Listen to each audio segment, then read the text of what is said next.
El Señor de las Moscas, parte 2, versión 2, con comentarios de August Weismann. A pesar de que la asociación de los genes en grupos de ligamiento fue confirmada por los trabajos de Morgan y colaboradores a mediados de la segunda década del siglo XX, el problema es que el ligamiento aparecía de forma estadísticamente incompleta. Existía algo que seguía alterando las frecuencias mendelianas o sutonianas a nivel estadístico. A veces se comportaban mendelianas, a veces se comportaban como grupos de ligamiento o sutonianos. Algo no tenía sentido. En otras palabras, los alelos de dos genes diferentes como los que codifican para alas cortas y cuerpo negro, que originalmente se presentan ligadas en un mismo cromosoma, no siempre permanecían unidos durante la producción de gametos. Es decir, un mismo cromosoma que porta ambos alelos dominantes no siempre se mantenía como cromosoma de ambos alelos dominantes. En algunas ocasiones se generaba una recombinación con el otro cromosoma para generar cromosomas recombinantes en el cual se tenía un alelo dominante en un gen y un alelo recesivo en el otro gen. Por lo tanto, las características maternales y paternales heredadas por un individuo en cromosomas homólogos separados podían ser cruzadas y terminar presentes en el mismo cromosoma de un solo gameto recombinante. Alternativamente, dos características que se daron unidas en un mismo cromosoma parental podían terminar separadas en un par de cromosomas recombinantes. En 1911, Morgan ofreció una explicación para el rompimiento del ligamiento. 2 años antes, F. A. Jensen había observado que los cromosomas homólogos de los bivalentes se envolvían entre sí durante la primera fase de la meiosis y habría hipotetizado una interacción entre los cromosomas paternos y maternos, el cual generaba el rompimiento e intercambio de brazos cromosomales. Ese fenómeno, en ese fenómeno, los dos cromosomas originales se unen e intercambian fragmentos, lo cual genera dos cromosomas recombinantes y dos cromosomas normales. Cuando estos alelos se ubican muy lejos, esto crea la ilusión de estar almacenados en cromosomas independientes. El hecho de que un par de genes dado da aproximadamente la misma frecuencia de recombinación en cada cruce, algunos recombinándose más, otros recombinándose menos, sugería fuertemente que las posiciones de los genes a lo largo de los cromosomas son fijas y que no variaban de generación en generación. Por lo tanto, a mayor distancia, mayor recombinación, a menor distancia, menor recombinación. A esta posición fija de un gen en un cromosoma se la denominó locus en singular o loci en plural. Si el locus de cada gen o lugar físico de cada gen es fijo, entonces la frecuencia de recombinación entre dos genes depende de la lejanía o cercanía relativa entre ese par de genes. Es decir, entre más recombinación más lejos y entre menos recombinación más cerca. En 1911, Alfred Sturtevant, un estudiante del laboratorio de Morgan, concibió la idea de que las frecuencias de recombinación podían ser empleadas para dibujar mapas relativos de la distancia entre los diferentes genes al interior de un mismo cromosoma idealizado. El concepto de recombinación genética le permitió a Morgan realizar un modelo predictivo y deductivo magistral, crear los mapas de la ubicación relativa de un gen al interior de un cromosoma idealizado. La recombinación es causada por el entrecruzamiento de los brazos de un cromosoma, siendo estos intercambiados en posiciones al azar. Si se estimaban muchas veces las recombinaciones o no de varios loci, es posible determinar cuáles están más cerca unos de otros de manera relativa.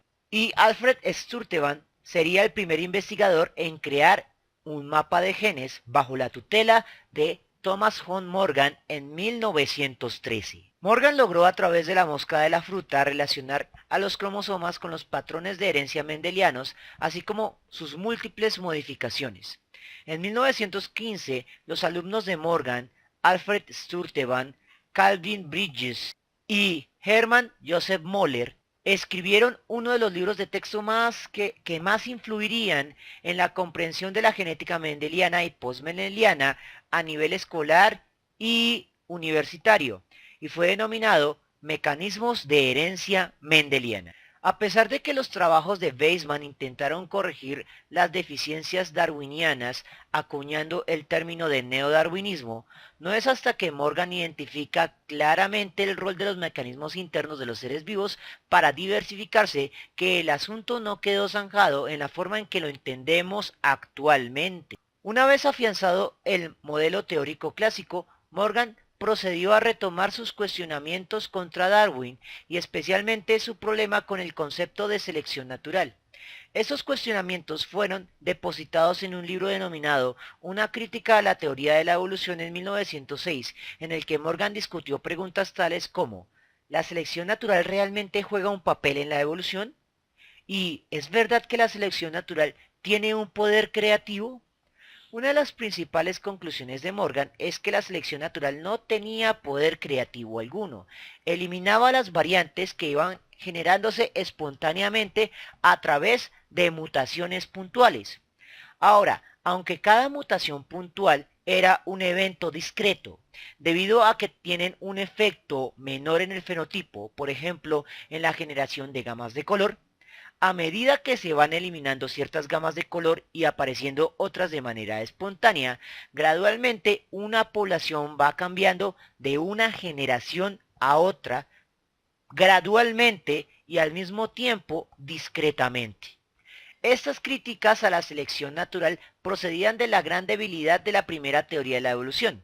Al no poder explicar el origen de la variación por mutación espontánea, ya que no tenía acceso a ese concepto, Darwin recurrió a la teoría de Lamarck, convirtiendo al ambiente en fuente de variación y selección simultáneamente, lo cual conllevó a ver a la selección natural como una especie de mecanismo omnipotente, creador y destructor. En su libro, Morgan da sus roles a la variabilidad aleatoria en forma de mutaciones espontáneas y de recombinación genética, ambas al azar e independientes a la selección natural que es antialeatoria y externa al ser vivo. Mientras que la variación internamente crea nuevas variantes, la selección externamente las va eliminando. Mientras que una especie logre el equilibrio entre ambos fenómenos, seguiría existiendo.